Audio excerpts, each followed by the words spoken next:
তোমাদের এসব কমেন্ট দেখে আমাকে এই ভিডিওটা বানাতেই হলো। সোজাসুজি ভিডিওতেই যাব, কিন্তু ভিডিওটা যদি একটুও কাজে লাগে লাইক দিয়ে চ্যানেলটাকে সাবস্ক্রাইব করে রাখুন। আর কিছু অসুবিধা থাকলে কমেন্টে অবশ্যই বলবেন। ভিডিও স্কিপ করলে কিন্তু কিছুই বুঝতে পারবে না। প্রত্যেকটা পয়েন্ট স্টেপ বাই স্টেপ বলবো। এই ভিডিওতে এই তিনটে জিনিস আমি একদম ক্লিয়ার করে দেব। মনিটাইজেশনের ক্রাইটেরিয়াগুলো, কিছু ভিউজ আসার পর কেন থেমে যায়, আর শেষে বলবো কি করে আগের তুলনায় বেশি ভিউজ আনতে পারবেন। চলো তাহলে ভিডিও শুরু করা যায়। প্রথমে জেনে নিই মনিটাইজেশনের ক্রাইটেরিয়াগুলো কিভাবে কাজ করে। ইউটিউব স্টুডিওর ভেতরে আর্ন অপশনে গেলেই মনিটাইজেশনের ক্রাইটেরিয়াগুলো দেখা যায়। আগে মনিটাইজ হতো 1000 সাবস্ক্রাইবার, 4000 ঘন্টা ওয়াচ টাইম বা 10 মিলিয়ন ভিউজ হলে। আর এখন 500 সাবস্ক্রাইবার, 3000 ঘন্টা ওয়াচ টাইম বা 3 মিলিয়ন ভিউজ। এবার এই পুরো বিষয়টাকে বুঝিয়ে বলছি। 500 সাবস্ক্রাইবার আর 3টে ভিডিও তোমাকে 90 দিনের ভেতরে আপলোড করতেই হবে। এখানে নিচে দেওয়া আছে লাস্ট 90 ডেজ। আর 500 সাবস্ক্রাইবার তুমি যখন খুশি করতে পারো। এবার এই যে 3000 ঘন্টার ওয়াচ টাইম আর 30 লাখ ভিউজ, এই দুটোর মধ্যে যে কোনো একটা তোমাকে করতে হবে। 3000 ঘন্টা ওয়াচ টাইম মানে কি? এটা লং ভিডিওর দ্বারাই সম্ভব।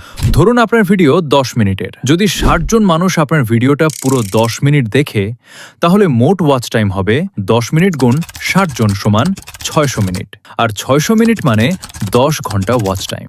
এইভাবে আপনাকে 3000 ঘন্টা পূরণ করতে হবে। আর এটা আপনাকে করতে হবে লাস্ট 365 ডেজের মধ্যে। আর 365 দিনের মধ্যে মানে এই নয় যে ডেট পারিয়ে গেলে আর কোনোদিন মনিটাইজ হবে না। ধরো তুমি ফেব্রুয়ারি, মার্চ, এপ্রিলে মোট 3টে ভিডিও আপলোড করেছো।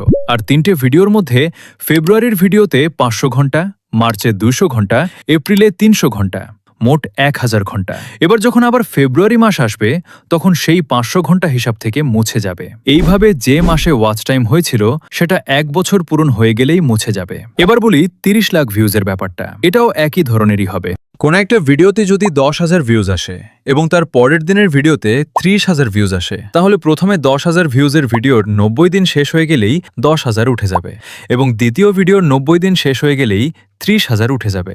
এরকম যতগুলো শর্টস ভিডিওর ভিউজ থাকবে, সেই ভিডিওগুলোর 90 দিন শেষ হয়ে গেলেই সেই ভিউজগুলো হিসাব থেকে বাদ হয়ে যাবে। আশা করি ব্যাপারটা বুঝতে পারছো। ওয়াচ টাইম লং ভিডিওর ক্ষেত্রেই যোগ হয়, আর ভিউজ যোগ হয় শর্টসের ক্ষেত্রে।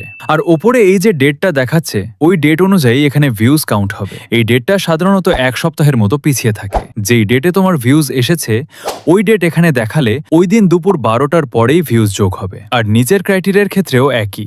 1000 সাবস্ক্রাইবার যখন খুশি করতে পারো, 4000 ঘন্টা ও 10 মিলিয়ন ভিউজ আগের নিয়মের মতোই হবে। উপরের গুলো পূরণ হলে তুমি এই 3টি জিনিস পাবে, তাই এটাকে হাফ মনিটাইজেশন বলা হয়। আর নিচের গুলো পূরণ হলে এই দুটো জিনিস পাবে। এটাই হলো মেইন মনিটাইজেশন। আশা করি মনিটাইজেশনের ক্রাইটেরিয়াগুলো সবাই বুঝতে পেরেছো।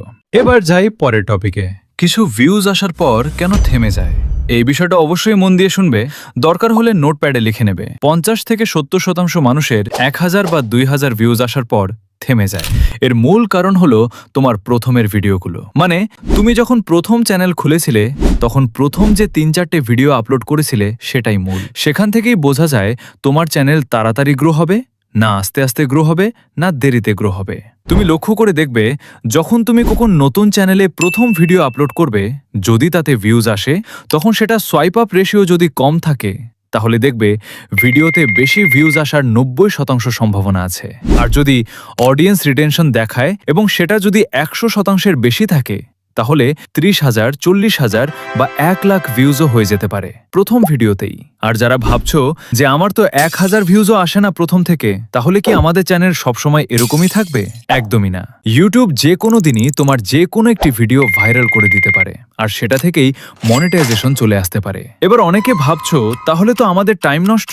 একদমই না। তোমার ভিডিওতে দম থাকলে খুব শীঘ্রই ভাইরাল হবে। কেউ যদি গেমের ভিডিও করো, কেউ যদি রান্নার ভিডিও করো, এইগুলোকে ইউনিক বানাও। তুমি যেই বিষয়ে কাজ করো না কেন, প্রথম থেকে ইউনিক ভাবে করবে, বা আস্তে আস্তে ইউনিক ভাবে করার চেষ্টা করবে। তার মানে ভিডিওতে ভিউজ থেমে যাওয়ার মূল কারণ হলো তোমার অডিয়েন্স। প্রথমের অডিয়েন্স যদি দেখে এবং সেটা আরো 5 জনের কাছে গেলে তারাও যদি দেখে, তখনই ভিডিও ভাইরাল। এবার বলি ভিউজ আগের তুলনায় কিভাবে বেশি আনতে পারবে। প্রথমে বলি ট্যাগ, টাইটেল, ডেসক্রিপশন। এগুলোর মাধ্যমে কিন্তু ভিডিও ভাইরাল হয় না। ভিডিও আপলোডের সময় শুধু ভিডিও অনুযায়ী একটা টাইটেল ও একটা হ্যাশট্যাগ দিয়ে আপলোড করতে পারো। একদমই দেবে না এমন নয়, কিছু না কিছু দিতেই হবে। ভিউজ আগের তুলনায় ভালো আনার জন্য এই 6টি জিনিস ভিডিওতে ব্যবহার করবে। এটা শর্টসের জন্য বলছি। 1 নম্বর, প্রথম 2 থেকে 3 সেকেন্ডে হুক ব্যবহার করবে, এমন কিছু বলবে যাতে ভিউয়ার থেমে যায়। 2 নম্বর, ভিডিও ছোট রাখুন, আপাতত 20 থেকে 30 সেকেন্ড। 3 নম্বর, ভিডিওতে এমন কিছু বলবে যাতে মানুষ লাইক, কমেন্ট, শেয়ার করে, প্রশ্ন করতে পারো। 4 নম্বর, ট্রেন্ডিং মিউজিক ব্যবহার করবে।